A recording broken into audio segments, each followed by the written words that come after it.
ಉಳಿಸುವಂಥ ನಿಟ್ಟಿನಲ್ಲಿ ರಂಗಭೂಮಿ ಉತ್ತಮ ಕಲಾವಿದರಾಗಿ ಕೂಡ ಅವರು ಕೂಡ ಚೈತ್ರ ಅವರು ಕೂಡ ಬರ್ತಾ ಇದ್ದಾರೆ.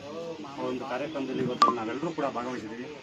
ಅವರೇನು ಇವತ್ತು ನಮ್ಮನ್ನು ಆಗಲಿದ್ದಾರೆ, ಅವರ ಆತ್ಮ ಭಗವಂತನ ಪಾದಕ್ಕೆ ಅರ್ಪಿತವಾಗಲಿ, ಅವರಿಗೆ ಸುಖ ಶಾಂತಿ ಆ ಸ್ವರ್ಗದಲ್ಲಿ ಸಿಗುತ್ತಲಿ ಅಂತ ಕೇಳ್ಕೊಂಡು ಎಲ್ಲರೂ ಕೂಡ ಒಂದು ನಿಮಿಷದ ಮೌನವನ್ನು ಆಚರಿಸೋದ್ರ ಮುಖಾಂತರ ನಾವು ಅವರಿಗೆ ಸ್ವರ್ಗ ಪ್ರಾಪ್ತಿಯಾಗಲಿ ಅಂತ ಕೇಳ್ಕೊಳ್ಳೋಣ. ದಯಮಾಡಿ ಯಾರು ಕೂಡ ಒಂದು ನಿಮಿಷ ಯಾರೂ ಕೂಡ ಮಾತಾಡಬಾರ್ದು ಅಂತ ತಮ್ಮಲ್ಲಿ ಕೇಳ್ಕೊಳ್ತಾ ಇದ್ದೀವಿ.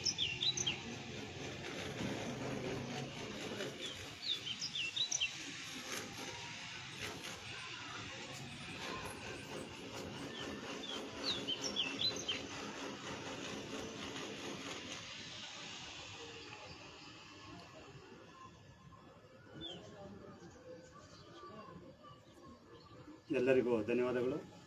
ಈಗ ಪುಷ್ಪಾರ್ಚನೆಯನ್ನು ಮಾಡಿ ತಾವೆಲ್ಲರೂ ಕೂಡ ಒಬ್ಬೊಬ್ಬರಾಗಿ ಬಂದು ಹೂವನ್ನು ಹಾಕೋದ್ರ ಮುಖಾಂತರ ಒಂದು ಪೂಜಾ ಕಾರ್ಯಕ್ರಮದಲ್ಲಿ ಭಾಗವಹಿಸಿ, ಹಾಗೆ ಮಂಜುಳಕ್ಕ ಅವ್ರ ಬಗ್ಗೆ ಮಾತಾಡೋರು ಯಾರು ಇದ್ದರೂ ಕೂಡ ಮಾತಾಡ್ಬೋದು. ಈಗಾಗಲೇ ಸಾಕಷ್ಟು ಜನ ಹಿರಿಯ ರಂಗಭೂಮಿ ನಿರ್ದೇಶಕರು ಬಂದಿದ್ದೀರಿ, ಹಾಗೆ ನಮ್ಮ ಕಲಾವಿದರುಗಳು ಬಂದಿದ್ದೀರಿ. ಯಾರು ಅವ್ರ ಬಗ್ಗೆ ಮಾತಾಡುವಂಥ ವಿಚಾರಗಳಿದ್ದರೆ ಹಂಚ್ಕೊಳ್ಬೋದು ಅಂತ ಕೇಳ್ತಾ ಇದ್ದೀವಿ. ಸುಪ್ರಕಾಶ್ ಸರ್ ಮಾತಾಡಿದ್ದೀವಿ.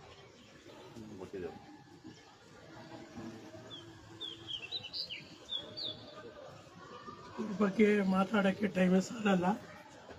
ಉತ್ತಮ ಕಲಾವಿದೆ, ಜೊತೆಗೆ ಇನ್ನೊಂದು ಆನಂದ ಪಡಬೇಕಾದ ವಿಷಯ ಏನಂದರೆ ರಂಗಭೂಮಿಗೆ ಒಂದು ಉತ್ತಮವಾದ ಕೊಡುಗೆಯನ್ನು ಕೊಟ್ಟು ಹೋಗಿದ್ದಾರೆ. ಅದೊಂದೇ ನಮಗೆ ಸಮಾಧಾನ.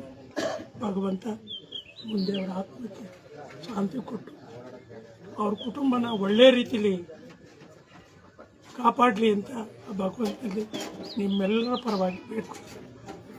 ಈ ಒಂದು ಸಂದರ್ಭದಲ್ಲಿ ಮಂಜುಳಕ್ಕ ಅವರ ಕೊಡುಗೆ ಅಪಾರವಾಗಿದೆ ಅಂತ ಹೇಳ್ತಾ ಅವ್ರ ಕುಟುಂಬಕ್ಕೆ ಭಗವಂತ ಹೆಚ್ಚಿನ ಒತ್ತನ್ನು ಕೊಟ್ಟು ಕಾಪಾಡಲಿ ಅಂತ ಕೇಳ್ಕೊಂಡಂಥ ಸುಪ್ರಕಾಶ್ ಅವರ ಧನ್ಯವಾದಗಳು. ಲಿಂಗರಾಜ್ ಸರ್ ಅವರು ಇವತ್ತಿನ ಸಂದರ್ಭದಲ್ಲಿ ರಾಮಕೃಷ್ಣ ಅವರೊಂದಿಗೆ ಮಾತಾಡೋದು ಅಂತ ಹೇಳ್ತಾರೆ.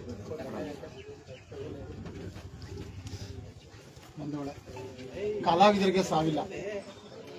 ಕಲಾವಿದರು ಆತ್ಮ ಮಾತ್ರ ಅವ್ರಲ್ಲಿ ದೇಹ ನಮ್ಮ ಜೊತೆಲಿಲ್ಲ. ಆದರೆ ಅವ್ರು ಮಾಡೋ ಕಲೆ, ಅವ್ರು ಬಿಟ್ಟೋಗಿರೋ ಕಲೆ ಶಾಶ್ವತವಾಗಿರುತ್ತೆ. ಅದಕ್ಕೆ ನಾನು ಯಾವ್ದು ಬಯಸದೇ ಬರುವ ಭಾಗ್ಯ ಜಗತ್ತದಲ್ಲಿದ್ರೆ ಕಲೆ.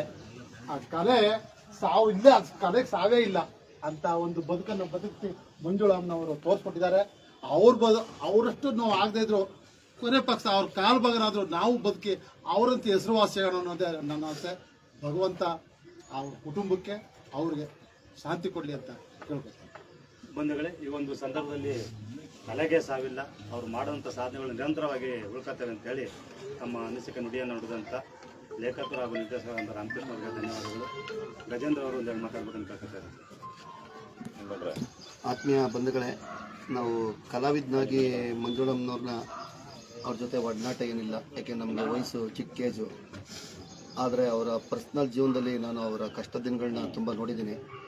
ಅವರು ಕಷ್ಟಪಟ್ಟದನ್ನು ತುಂಬ ನೋಡಿದ್ದೀನಿ. ಅವರ ವೈಯಕ್ತಿಕ ಜೀವನದಲ್ಲಿ ಅವರು ಹಾಸಿಗೆ ಹಿಡಿದಂಥ ದಿನಗಳಲ್ಲಿ ಆ ನೋವುಗಳಿಂದೆಲ್ಲ ಮುಕ್ತಿಯಾಗಿ ಅವರು ಶಿವನ ಪಾದ ಸೇರಿದ್ದಾರೆ. ಅವ್ರ ಕೊಡುಗೆ ಏನಂದರೆ ಅತ್ಯುತ್ತಮವಾದಂಥ ಕಲಾರತ್ನವನ್ನು ಈ ಒಂದು ರಂಗಕ್ಷೇತ್ರಕ್ಕೆ ಕೊಟ್ಟೋಗಿದ್ದಾರೆ. ಶ್ರೀಮತಿ ಚೈತ್ರ ಅವರು ಅವ್ರ ತಾಯಿ ಹೆಸರನ್ನು ಉಳಿಸುವಂಥ ಕೆಲಸಗಳನ್ನು ಮಾಡ್ತಾ ಇದ್ದಾರೆ, ಮುಂದೆ ಮಾಡ್ತಾರೆ ಅಂತ ಅಂದ್ಕೊಂಡಿದ್ದೀವಿ. ಅವ್ರ ಆತ್ಮ ಶಿವನ ಪಾದ ಸೇರಲಿ ಅಂತ ಈ ಮುಖಾಂತರ ಕೇಳ್ಕೊಳ್ತಾರೆ. ಬಂಧುಗಳೇ, ಈ ಒಂದು ಸಂದರ್ಭದಲ್ಲಿ ರಂಗ ನಿರ್ದೇಶಕರಾದಂಥ ಗಜೇಂದ್ರ ಅವರು ಚೈತ್ರ ಅವರು ಅವ್ರ ಸ್ಥಾನವನ್ನು ತುಂಬಲಿ ಅಂತೇಳಿ ಮಾತಾಡುವಂಥ ಗಜೇಂದ್ರ ಅವರಿಗೆ ಧನ್ಯವಾದಗಳು. ಪುಟ್ಟಪ್ಪರೇ ಮಾತಾಡಿಲ್ಲ ಅಕ್ಕ, ನೀವೇನು ಮಾತಾಡ್ತೀರಾ? ನೀವು ಮಾತಾಡ್ತೀರಾ? ಬನ್ನಿ ಅಮ್ಮ. ಏನಿಲ್ಲ, ಇಲ್ಲ ಮಾತಾಡಿ ಬೇಡ, ನಂಗೆ ಅಳು ಬಂದ್ಬಿಡುತ್ತೆ, ಬೇಡ.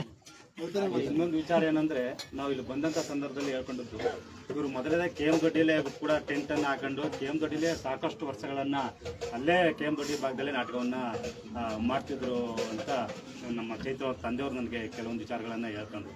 ಅಲ್ಲಿ ಕೆಲವೊಂದು ಜನ ಹೆಸರೆಲ್ಲ ಹೇಳ್ತಾ ಇದ್ರು. ಬನ್ನಿ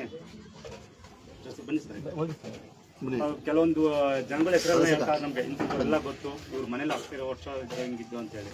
ಅದರಲ್ಲೂ KM ದೊಡ್ಡಿ ಭಾಗದಲ್ಲೂ ಕೂಡ ಚೈತ್ರ ಅವ್ರಿಗೆ ಬಂಗಾರದ ಖಡ್ಗವನ್ನು ಹಾಕಿ ಆಬ್ದಾರ್ದಲ್ಲಿ ಸನ್ಮಾನಿಸಿದ್ರು. ನಮಗೂ ಕೂಡ ಒಂದು ಖುಷಿ ತರುವಂಥ ವಿಚಾರ. ಯಾಕಂದರೆ KM ದೊಡ್ಡಿಲೇ ಇವರು ನಿರಂತರ ಹೋರಾಡಿದ್ರು. ನನಗೆ KM ದೊಡ್ಡಿಲೇ ಮನೆ ನೋಡಿ ಮಾಡಿ ಒಂದು ಮನೆ ಇದ್ದರೆ ಅಲ್ಲೇ ಇರ್ತೀವಿ ಅನ್ನೋ ಲೆಕ್ಕಾಚಾರನೂ ಕೂಡ ಹೇಳಿದರು. ಅವಕಾಶ ಕೂಡ ಬರಲಿಲ್ಲ. ಅವರು KM ದೊಡ್ಡಿಲೇ ಇದ್ದು KM ದೊಡ್ಡಿಲೇ ಹಲವಾರು ನಾಟಕಗಳನ್ನು ನಮ್ಮ ಮಂಜುಳಾಕ್ ಅವರು ಮಾಡಿದ್ರು ಅಂತ ಕೇಳ್ಪಟ್ಟಿದ್ದೀವಿ, ನಾವು ನೋಡಿಲ್ಲ. ಅವ್ರಿಗೆ ನಮ್ಗೆ ಒಬ್ಬ ತಾಯಿಯಾಗಿ ಗೊತ್ತೇ ಹೊರತು ಒಬ್ಬ ಕಲಾವಿದೆಯಾಗಿ ಗೊತ್ತಿಲ್ಲ. ಇಲ್ಲಿ ಚೈತ್ರ ಮನೆಗೆ ಬಂದಾಗ ಮಾತ್ರ ಅವರೊಬ್ಬರು ಕಲಾವಿದರು ಅಂತ ಗೊತ್ತಾದ್ದು. ಆಮೇಲೆ ಸಾಕಷ್ಟು ವಿಚಾರಗಳು ಆಮೇಲೆ ತಿಳ್ಕೊಂಡಾಗ ಅವರು ತಮ್ಮ ಕಲಾವಿದ ಥಿಯೇಟರ್ ನಾಟಕಗಳಲ್ಲಿ ಮಾಡ್ತೀವಿ. ಇತ್ತೀಚೆಗೂ ಕೂಡ ಸಾಕಷ್ಟು ನಾಟಕಗಳನ್ನು ಮಾಡವ್ರೆ ಅಂತ ಕೂಡ ಹೇಳ್ತಿದ್ರು. ನಾವು ನೋಡೋಕ್ಕಾಗಲಿಲ್ಲ ನಾಟಕವನ್ನು ಬಂದು.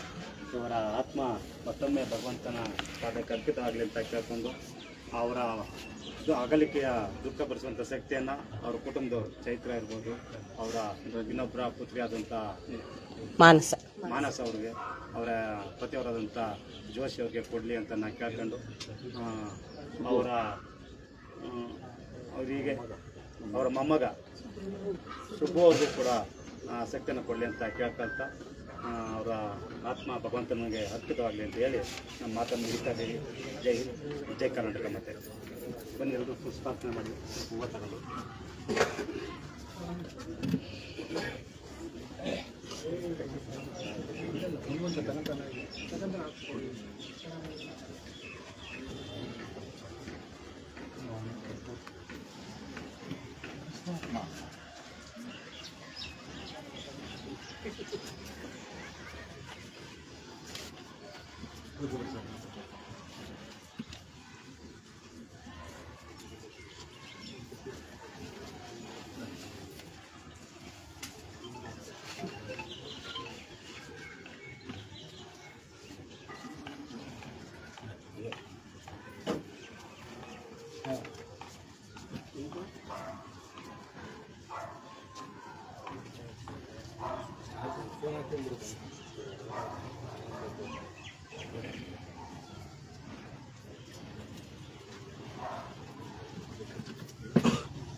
ರೆಡಿನಾ?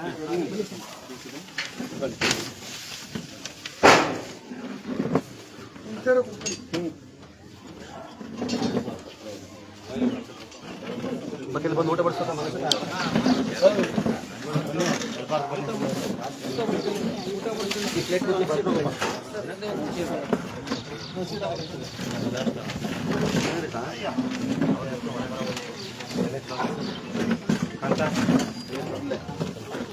ಬನ್ನಿ ಕೂತ್ಕೊಳ್ಳಿ.